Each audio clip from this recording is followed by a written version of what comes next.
Hello, everyone, and thank you so much for joining us for the Sales Leadership panel. First of all, I'm super excited because I have the pleasure of being friends with everyone that's participating in today's summit. So thank you so much. A couple of things real quick. If you have any questions that come up throughout the session, go ahead and click on Ask a Question here at the bottom. If you have any issues with your sound or audio, there's a help button at the top. We're going to go ahead and get started by just going around the horn, and we'll do quick intros and then dive into the panel. Casey, why don't you kick us off, just a super quick intro on your background and what you're up to now. Sure. Is there an echo? No, you're good. Okay, great.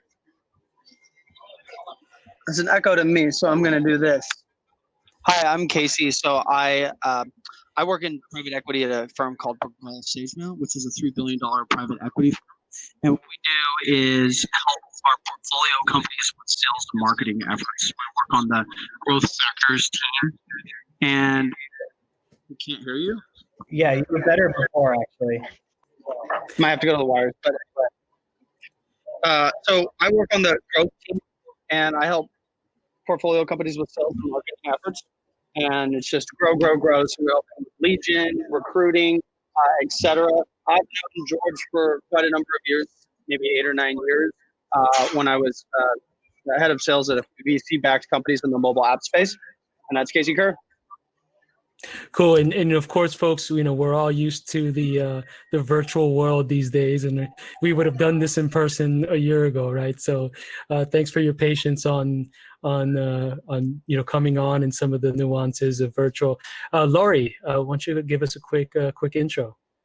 Thanks, George. My name's Lori Richardson. I am founder of a sales strategy firm called Score More Sales. We help mid-sized companies and large SMBs to grow, just like Casey was saying. And I have a sales hat, but I didn't wear it today. And I also I have a group called Women Sales Pros who are working to get more women into sales and sales leadership. Awesome. And Lori is a dear friend who's an amazing human being as well, that I just sometimes call up and talk to about life, and she's got this magical way of making me feel better. So thanks, George. Awesome. Sahil, why don't you it's true. Sahil, why don't you a quick intro? Yeah, I was hoping you'd say that about me, but I guess the amazing human being compliment is already gone off the table. So let's see what's inside of my case. I'm You're Sahil, not bad either. CEO, founder of Bravado. We're a professional network for salespeople. Spent my entire career in sales. I was an AE. Full cycle. We didn't have SDRs when I started in sales, but full cycle AE, did all my own prospecting and whatnot. Grew to the ranks, ran enterprise sales, director of sales, VP of sales, CRO at a bunch of different organizations. And so I kind of live, breathe, eat this stuff. And I am super excited to nerd out about this because sales has been undergoing a massive transformation over the last 5-6 years anyway, and has really accelerated in the last 6 months. Whether we wanted it to or not. Gone are the client dinners, gone are the conferences, gone are the executive briefing centers and the tickets to Taylor Swift or whatever in order to get your prospects in through the door. So you got to sell with value now.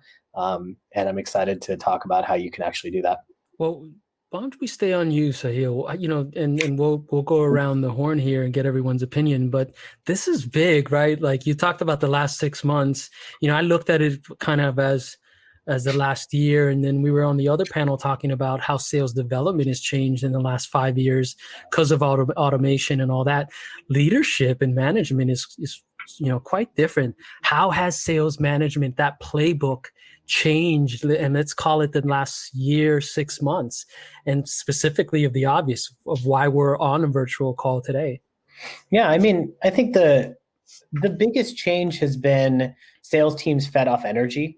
And the energy was created oftentimes. I mean, the bulk of sales is done through some sort of a office setting, right? Like I know that there's digital sales teams and remote sales teams and enterprise reps that are lone wolves and whatever, but that's not the reality for the majority of sales teams, right? The majority of sales teams are like everybody in a room, there's a gong in the middle of the room. There's, people have weird shit up on their desks and on their walls, and you're playing Red Bull Pong at 7:30 in the morning and grinding with your teammates till 8 p.m. And like sales is all about this like hustle, energy, momentum. There's the comment of like, you never want to hear a quiet sales floor.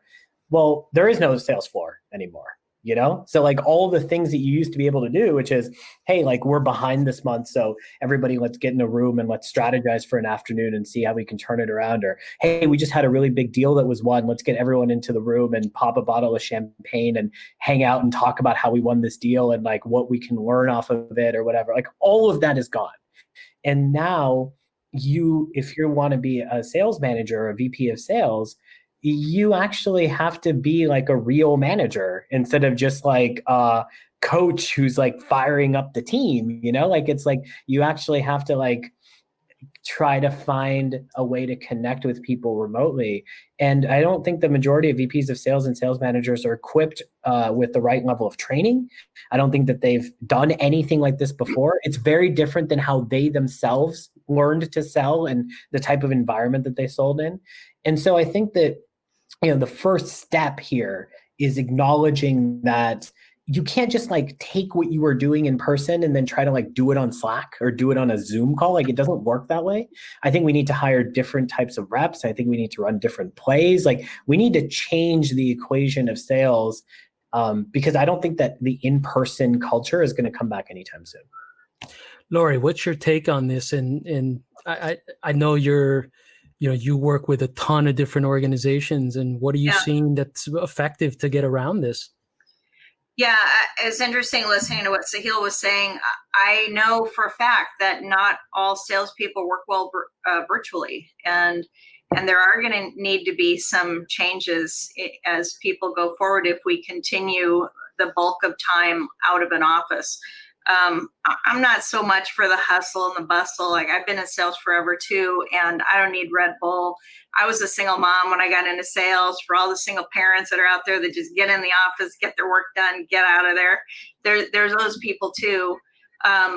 But it's definitely changed, and leadership, you've got to be a leader. As Sahil was saying, we need people who understand how every single person on the team is motivated.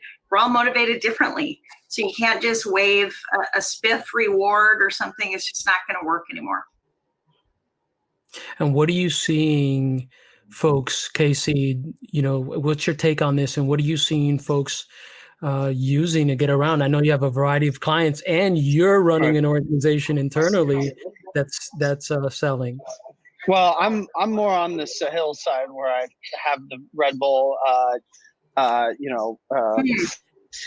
Red Pong. Yeah, that was a good one. Actually, I've not tried that, so I might have to work with your sales team. So VPs of sales aren't equipped for training. Sahil said, running, hiring, different plays. I think all of that is very valuable. I think one of the things, actually, it's a shout out to some of your other guests that are on here, which is Exec Vision. We've built a whole strategy around how do we help train reps based on listening to their calls on Exec Vision, and then filling out scorecards so that managers can give remote training to all of it seems like their reps, because a lot of our companies had. So a lot of our teams were already remote, and so what I was saying was we built an outsourced call scoring service so that we could help VPs of sales equip their reps to listen, because VPs of sales can't listen to every single call that every single rep does. So we built a service that helps them and does that so that each rep can get training on every single phone call that they ever make and how successful they were within every single phone call, and get like very granular in terms of the intelligence on every single phone call is one of the top ways to keep reps trained and coached and motivated. Casey, and so the internet gods cut out for a little bit there, but I think just to wrap up, kind of what you were saying was one of the tactics that you're using right now is that you folks have built out a way to actually understand and score the calls, so managers can really understand how to prioritize the type of coaching that they would be provided. Yep. It's so Lori, I want to go back to you for a second. I was actually doing a podcast for the growth marketing conference with a sales leader actually at Google. And we talked a lot about how important mental health right now and emotional health is amongst our reps, and how much have we thought about this? Like, I've never in the past, very rarely, I would say, probably not never, had a manager or sales manager or sales leader come up to me and ask me, how are you feeling? You doing okay? And really cared about that mental health. And we know right now, I'm not going to go into some of the statistics because they're pretty scary, but this is a huge issue right now. How do we as managers, as sales leaders, integrate this, kind of qualitative human component into the way we run our teams and manage our teams? Yeah, I think the good sales managers have always asked us, because I know I had 23 sales managers in my career, and the best ones, of course, you were in person so they could see you, and it is harder now virtually. I saw a survey that said that 4 out of 5 workers have trouble shutting off at the end of the day, and we have to find a way to as leaders to tell people, your day ends at this time. And I'm wanting to see people having a life outside of their job. I know that they're the grinders. There's people that are going to keep, cranking it out, but we're going to lose people that way. People are having trouble with their sleep patterns. And so I just would encourage people to set meetings that are not too late. If they do have kids, their parents with kids, you can't have 7 p.m., 8 p.m. meetings on a regular basis. I just don't think it's a good idea. And we just got to be talking, over communicating to our reps and making sure that they're okay. Sahil, what's your take on this? I mean, for me, I'm an emotional, really highly emotional person. I've always been my whole life. Casey smiles because he knows I text him at 3 a.m. with like philosophical stuff. But, how do we take this into account? What's the strategy, the mental health, the emotional well-being, and be able to connect in this virtual world, like really make that connection. I used to do this with my reps where I'd sit in a room or we'd go for a walk, right? We do our one-on-ones walking around and, it'd be this different environment. How do we do this now? Yeah, I mean, I think that sales has historically done a really poor job of, addressing the mental tax and challenges that come with a role in sales. I mean, sales is fucking hard. Like it's a real drain. I mean, there's no other professional that I can think of in which you have no idea how much money you're going to make at the end of this month for your family.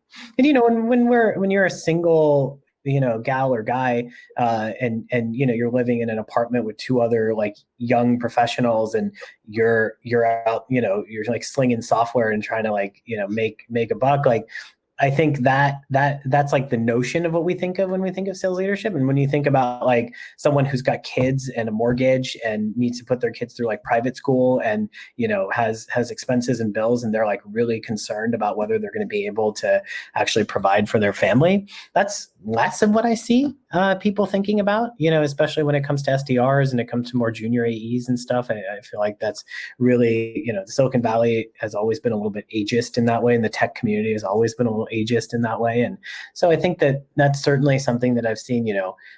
I think about something else, which is like in sales, we don't, the concept of paternity or maternity leave. Every other professional, you get your full like salary when you're out on pad or mat leave, but in sales, it's really common to only get your base and not get your commission, even though 50% of your salary is commission, which is like really stupid and doesn't make any sense. So like, there's just a bunch of practices like that are, let's call them leftover from the Glengarry, Glenn Ross, Wolf of Wall Street days.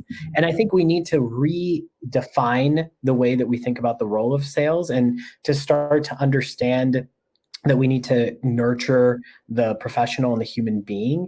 And so what does that mean? I mean, I think, everything from, Lori mentioned the time of calls and stuff.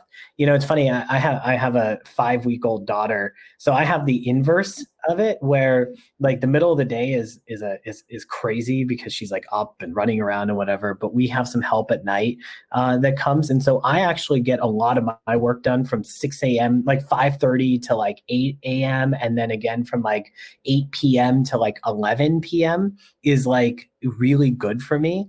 And we have others on our team who have young kids as well. So we have a leadership meeting at 8:30 p.m. Once a week, because that's a better time for us than to try to do it at 11 a.m. when like kids are on Zoom and like life's like a shit show. And so I think it's just like being more human, being more adaptable, and trying to figure out what really works for your team by listening and asking questions instead of just like making assumptions and doing whatever the fuck we've been doing for a long time. I guess that's my POV. So are we officially saying that the 9-to-5 industrial revolution format might be blown up here? Yeah, I mean, it's been blown up. It's just that we in sales have yet to like really, I mean, you think about the day in the life of a salesperson, you're like, well, you want to be on at the same time as your prospects on, right? I mean, that makes sense, right? In sales, your prospects not on from 9 to 5, right? Like, I mean, so like, what does it mean to be on at the same time as your prospect? Like, I have had a tremendous amount of success having calls with business leaders and folks who are clients of Bravado, where we have calls either late night or early morning, because the middle of the day for them is also a shit show. Like I think kids on Zoom is just a whole different thing. And it's just completely turned all parents' lives upside down. And so, COVID's not going away anytime soon. In fact, unfortunately, it looks like we're getting worse, not better. And so understanding that like if your prospects have young kids, if your team has young kids, like their lives are a shit show during the day. And trying to like be accommodating and understanding of that, I think is really important. So we got a couple minutes left. If anyone has any questions out there for the panelists, do click on the Ask a Question button, or just comment in the wall at this point. Casey, I know you work with a lot of CROs for the companies you work for. How can any tips for those? And there's a lot of CEOs who've signed up to this event. What attributes would you recommend in a VP of sales, those CROs who are hiring these managers? What attributes should they look for to be able to find the right type of maybe emotionally intelligent manager that's required now to be able to have the creativity to foster these relationships now that we're remote? Yeah, so we actually do a lot of recruiting for sales managers, reps, CROs, marketing managers, etc. So what we recommend is called a WHO methodology. It's what a lot of big companies use for their recruiting efforts. And so they taken the time to understand how that person that you're interviewing has performed at all of their organizations. And we have kind of some we've tweaked it a little bit, but that provides a really good methodology with the screening and then the deep dives and et cetera, et cetera. To answer your question. Yeah. Any particular types of data points that they should be looking for? Any kind of characteristics or attributes? Yeah, you're looking for success in roles that have similar natures to the one that you're trying to recruit for. That's the basic of it. Gotcha. Less applicable for SDRs, for entry level positions. That's a tricky one because anyone can do it. Anyone can be successful. So we just look for, is this person really motivated and like sales acceleration formula, he said, if people are very curious, so you look for curiosity, a couple other things. Got it. Got it. Lori, quick question, and we got about a minute here. So, hitting quota. Like this has been an insane year for everyone, and regularly speaking, if a rep or certain reps are not hitting quota, you might really be hard on them, right? But I mean, we all understand the impact that COVID and all the things going on in the world has had on our quota. How do you start to decipher whether it's truly market conditions and people are just not buying, or it's something breaking down in the rep, and whether it's, hey, they're just checked out because they don't care, or maybe they're going through some sort of like emotional pain due to what's going on? Yeah, it's a tough time. I think you have to err on the side of caution for now. If you really want to drill down, Casey was alluding to assessing and evaluating people, and that's something that I also think is a good idea, to know if someone is coachable, to know if they can work remotely, to know if they have the will to succeed. It's one thing, if you think about athletes, it's one thing as an athlete to have a lot of talent, but whether someone applies themselves or not, and they in a totally different environment, that's something to be seen. So there's a lot, you really have to become a detective, and there's a lot to it to drill down. Gotcha. Sahil, any final words around that? Yeah, I mean, I think I'd take on just a slightly different bent on that.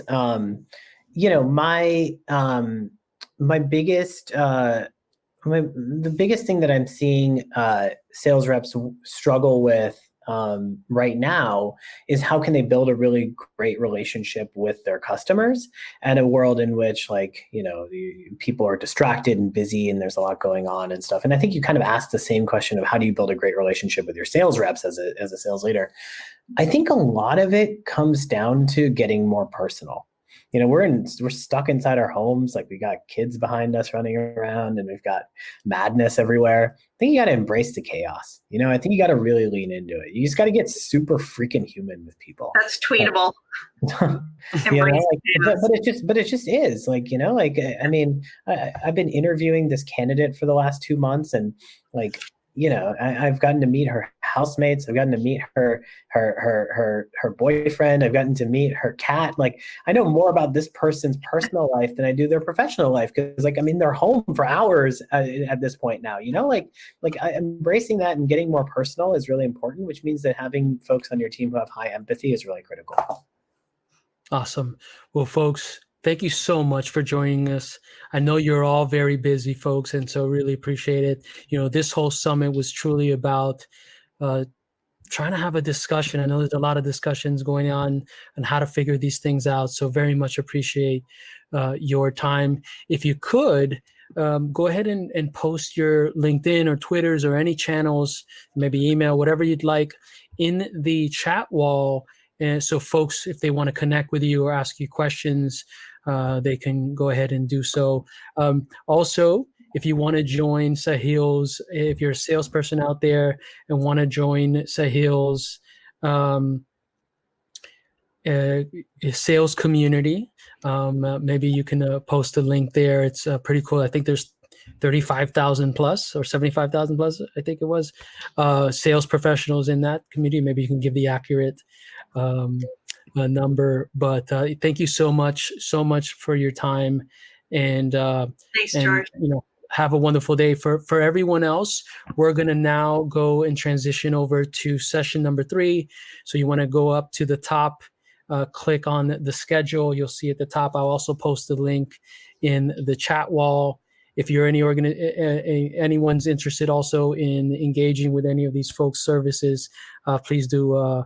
They volunteered their time here today, so it's the least I can do to give you all a shout out. And have a wonderful day. And for everyone else, we'll see you in session number 3 on sales operations and enablement.